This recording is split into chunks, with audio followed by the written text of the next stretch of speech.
réfutation.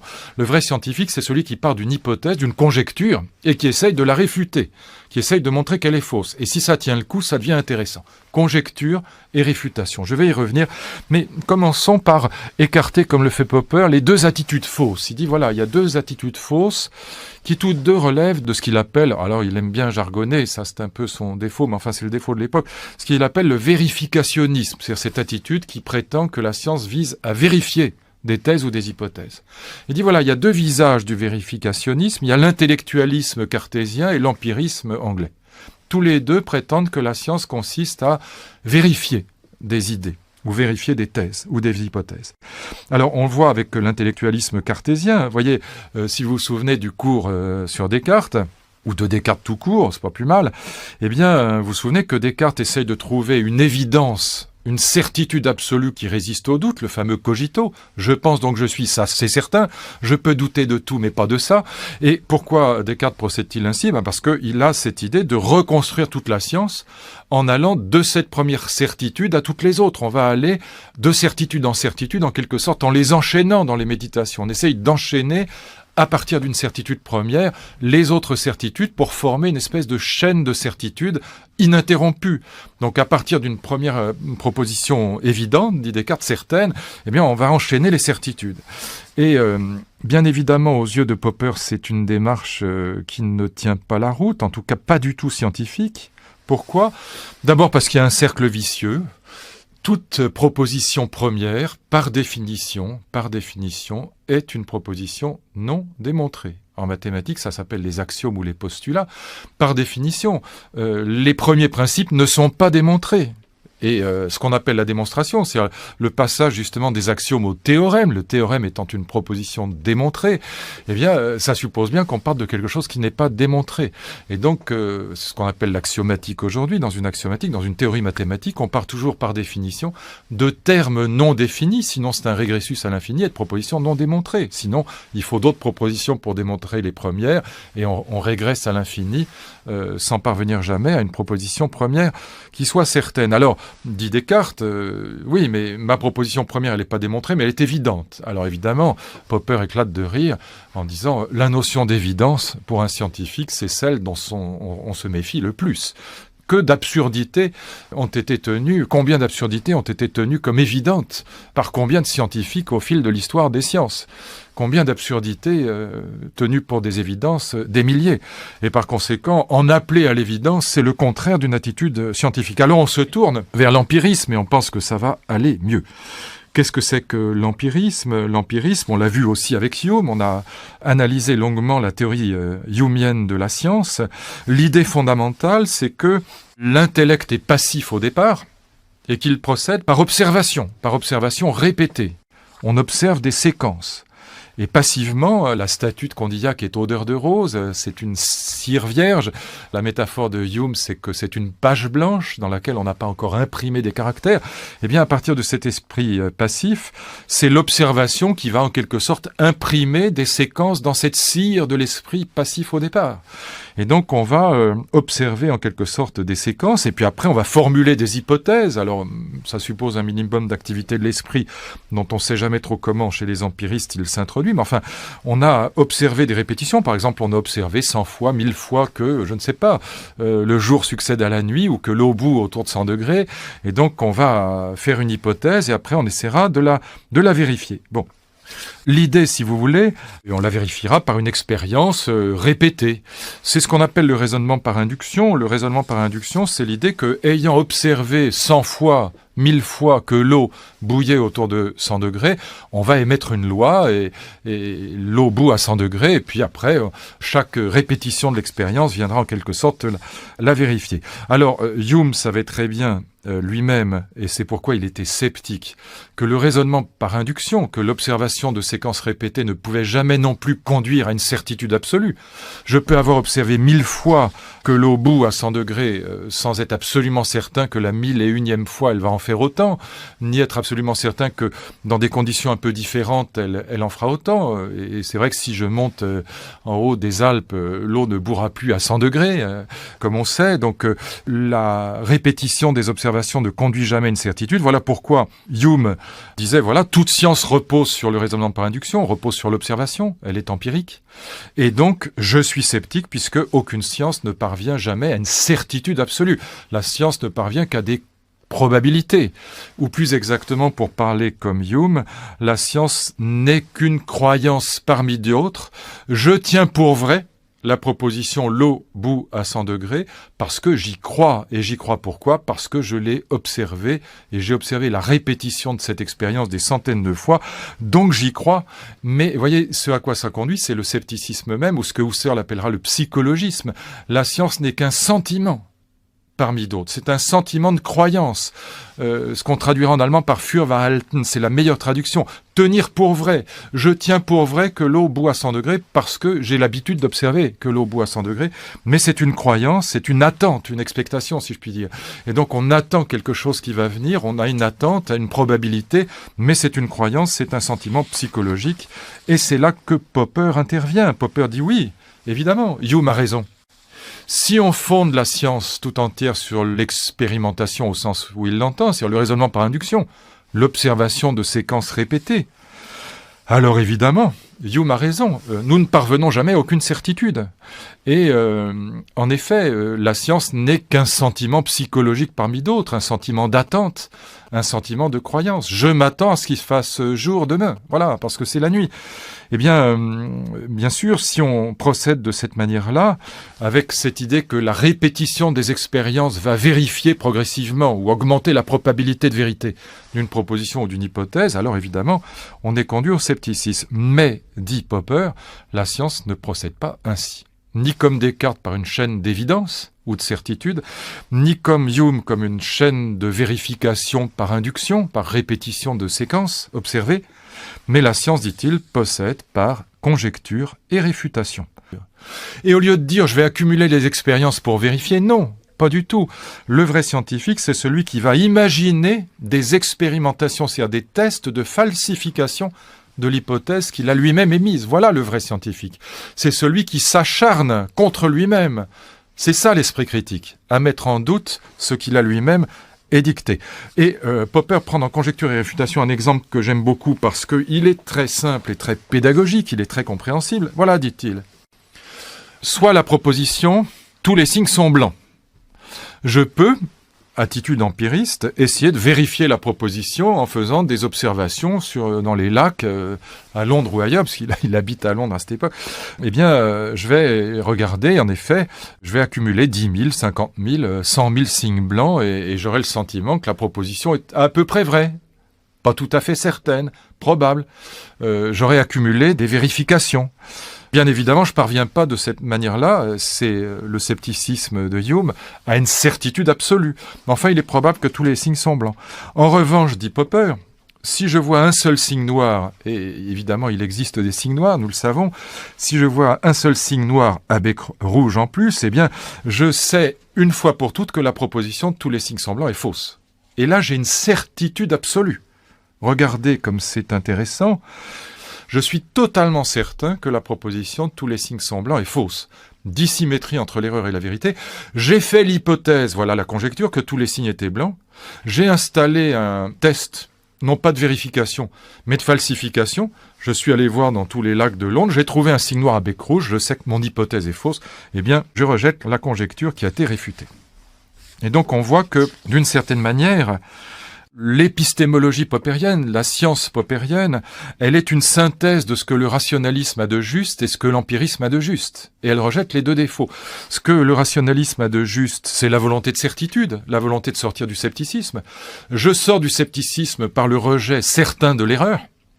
Et en revanche, ce que l'empirisme a de juste, c'est qu'il faut recourir à l'expérience, contrairement à ce que dit Descartes, pas se contenter d'enchaîner des chaînes de raison et d'évidence ou de pseudo-évidence ou de certitude ou de pseudo-certitude. Il faut recourir à l'expérience pour parvenir à falsifier, réfuter les hypothèses scientifiques. Et puis on verra tout à l'heure que quand les hypothèses résistent, elles vont faire partie de ce que Bachelard appelait les vérités sanctionnées. Bachelard, qui est un autre épistémologue, un autre philosophe des sciences, français celui-là, de la même génération que Popper, de ce début du XXe siècle, disons depuis les années 30-40, eh bien, on peut dire qu'une vérité qui a résisté à des tests importants de falsification, de réfutation, est une vérité qui va appartenir à cette histoire sanctionnée, on peut dire, des sciences. On ne dira pas que c'est une vérité absolue, mais on dira que c'est une vérité sanctionnée, une vérité qui a résisté, en tout cas, qui résiste. Alors, la conclusion sur cette dissymétrie entre l'erreur et la vérité, c'est sur la procédure scientifique qui est une procédure par conjecture et réfutation. Je disais tout à l'heure que Karl Popper s'était beaucoup intéressé à la pensée de Einstein et à la manière dont Einstein travaillait. Il y a beaucoup d'admiration pour non seulement sa théorie de la relativité, mais pour la manière dont il travaillait. Et Popper raconte comment il a été très impressionné justement par la manière dont Einstein avait, en 1919, joué toute sa théorie sur un test de falsification. Alors qu'il était contesté par tout le monde, que tout le monde le critiquait, il a dit voilà, moi je joue ma peau là-dessus, si je puis dire. En tout cas, je joue ma théorie de la relativité là-dessus.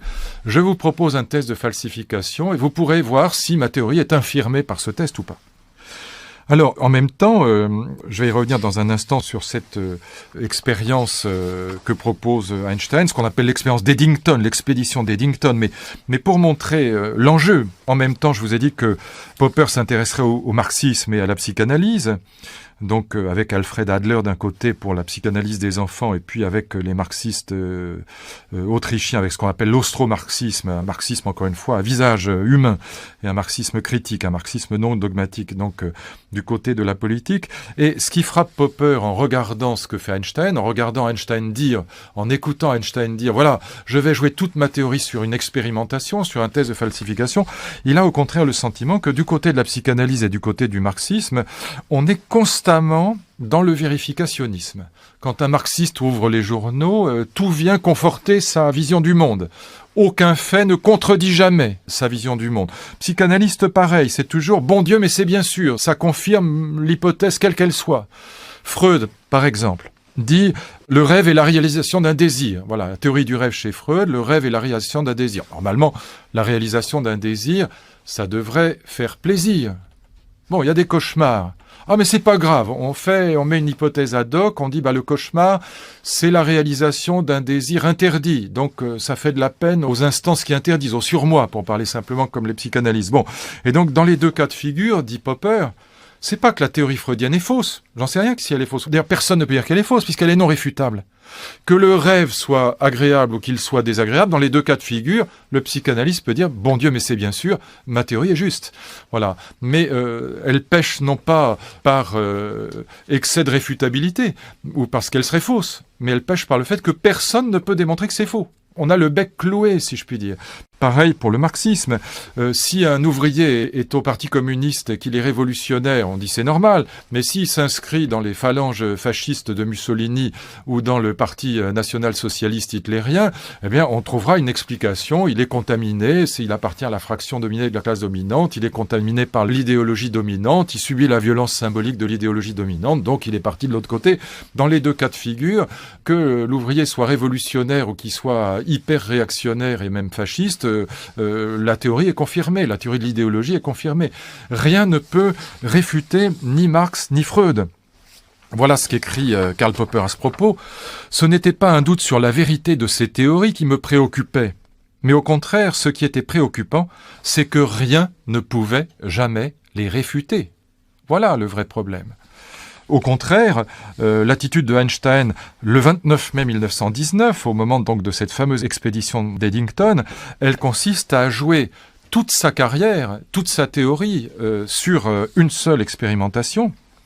Donc la thèse de Einstein, elle affirmait que les rayons lumineux décrivaient une courbe dès qu'ils étaient dans un champ de gravitation d'un corps massif, donc à proximité du Soleil, par exemple. Les rayons lumineux décrivent une courbe dans un champ de gravitation. Et pour tester cette affirmation, eh bien, le seul moyen d'observer des rayons lumineux d'une étoile située dans le champ de gravitation du Soleil, c'était justement d'attendre une éclipse de Soleil et puis d'envoyer une expédition qui prenne des photos de cette éclipse pour voir si les rayons lumineux sont courbés par la proximité proximité avec un champ de gravitation. Alors, je ne vais pas rentrer dans les détails, ça n'a aucun... Enfin si, c'est passionnant d'ailleurs, mais ça n'a aucun intérêt ici. Ce qui compte, c'est l'expérience. Eh bien, évidemment, Einstein dit, voilà, tel jour, telle heure, tel endroit en Afrique, vous prenez une photo, vous verrez telle chose. Et si c'est pas vrai, c'est que j'ai tout faux. Voilà. Donc les types partent, expérience d'Eddington, ils prennent les photos, tel endroit précis de l'Afrique, telle heure précise, ils prennent la photo. Et la théorie de Einstein, je dis pas qu'elle est vérifiée, qu'elle est confirmée, mais elle résiste. Elle résiste à un vrai test de falsification sur lequel, eh bien, il avait évidemment pris des risques. Et là, ça va permettre à Popper cette comparaison entre la vraie science et puis les sciences sociales, les fausses sciences, les sciences qui ne sont jamais mises en question par rien. Eh bien, ça va permettre à Karl Popper d'énumérer un certain nombre de critères qui permettent de définir la scientificité d'une science. Autrement dit, de dire ce que c'est qu'une vraie science. Eh bien, une vraie science, c'est d'abord et avant tout une théorie falsifiable. On reconnaît une hypothèse scientifique à quoi ? Au fait qu'elle est falsifiable. Avant même d'avoir tenté de la falsifier, on voit que l'hypothèse du rêve chez Freud, l'explication du rêve comme réalisation d'un désir n'est pas falsifiable. Quoi que vous fassiez avant même d'expérimenter, vous savez que vous ne pourrez pas prouver que c'est faux. Et donc c'est pas scientifique. Au lieu que l'hypothèse de Einstein est falsifiable, il est possible de montrer que c'est faux. Et donc on reconnaît une hypothèse scientifique au fait que elle est falsifiable. C'est-à-dire que la science, dit Popper, est non seulement une activité, contrairement à ce que disent les empiristes, une activité de l'esprit, une activité qui n'est pas passive, mais par définition, une activité n'est pas passive. Bon, mais enfin, je dis ça pour me faire comprendre, mais c'est aussi une prise de risque. Le scientifique est toujours dans l'audace, dans le risque.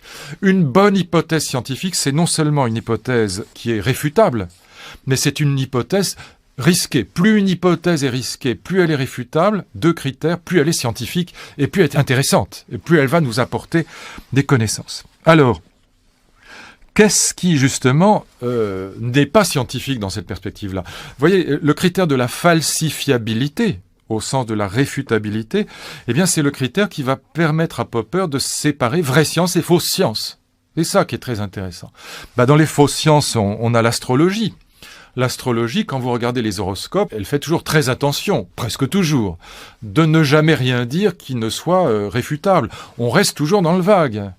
Voilà, si vous prenez soin de vous, ça ira mieux. Vous verrez que votre santé ira mieux. Bon, voilà. Alors, et puis, c'est pas de chance, si jamais vous prenez le pied ou vous attrapez le cancer, on dira, on mettra une hypothèse pour expliquer que, il y a des cas particuliers, mais que on parlait en général. Mais qu'en tout cas, par exemple, on dira, ça va quand même mieux que si vous n'aviez pas pris soin de vous. Alors, on sait parfaitement faire des horoscopes à la chaîne qui ne sont jamais réfutables. Mais il y a évidemment la métaphysique et la religion. Si je dis Dieu existe, alors c'est une proposition formidable parce que c'est une proposition que personne ne peut jamais réfuter. Personne ne peut réfuter la proposition Dieu existe. Voilà pourquoi, moi j'ai toujours dit que l'athéisme était à mes yeux un petit peu absurde lui aussi, parce qu'il prétend réfuter l'existence de Dieu. Pourquoi je dis que je suis agnostique, c'est pas pour laisser la porte entrouverte, c'est parce que, prouver l'inexistence de Dieu est évidemment aussi impossible que de prouver son existence. Peut-être même encore plus, parce qu'au moins il y a quelques preuves de l'existence de Dieu qui sont, à mon avis, évidemment non crédibles, mais enfin qui ne sont pas absurdes. Quand les gens disent, il faut bien qu'il y ait une cause du monde, ou le monde est très bien fait, il faut bien qu'il y ait un créateur intelligent. Bon, en tout cas, ça tient un peu la route, c'est pas totalement absurde. Tandis que vouloir démontrer l'inexistence de Dieu, alors là, aucune chance d'y arriver. Et puis, il y a le marxisme et la psychanalyse. Et d'une manière générale, beaucoup de sciences sociales, mais enfin, le marxisme et la psychanalyse sont non réfutables. J'y reviendrai tout à l'heure parce qu'il y a quelques exemples plus puissants que ceux que j'ai donnés, mais de toute évidence, ce sont des perspectives non réfutables. Par exemple, prenons quand même un petit exemple dans le marxisme. Si je dis que l'avènement du communisme est nécessaire, que le capitalisme, comme dit Marx dans le livre 1 du Capital, c'est sa propre phrase, engendre sa propre négation avec la nécessité qui préside aux métamorphoses de la nature, dit-il. Donc le capitalisme s'autodétruira et se dépassera lui-même dans une société sans classe et sans exploitation et sans État, la société sans aliénation, le communisme. Eh bien, si je dis que le socialisme est nécessaire au sens où il adviendra nécessairement, c'est évidemment non réfutable. Vous ne pouvez pas réfuter cette proposition. Vous ne pouvez imaginer aucun test qui permette de la réfuter. Tant qu'il n'est pas là, l'espoir est permis. Le déterminisme c'est très intéressant. Le déterminisme est une proposition non réfutable. C'est pas une proposition scientifique. La plupart des scientifiques s'y trompent. J'avais cette discussion avec une biologiste avec une amie biologiste qui me disait « Mais évidemment que le déterminisme, c'est-à-dire tout est fait à une cause, est une proposition scientifique. » Mais pas du tout. C'est métascientifique, c'est une proposition métaphysique, mais la proposition selon laquelle tout est fait à une cause n'est pas elle-même réfutable. Par définition, vous pouvez toujours postuler que tout est fait à une cause.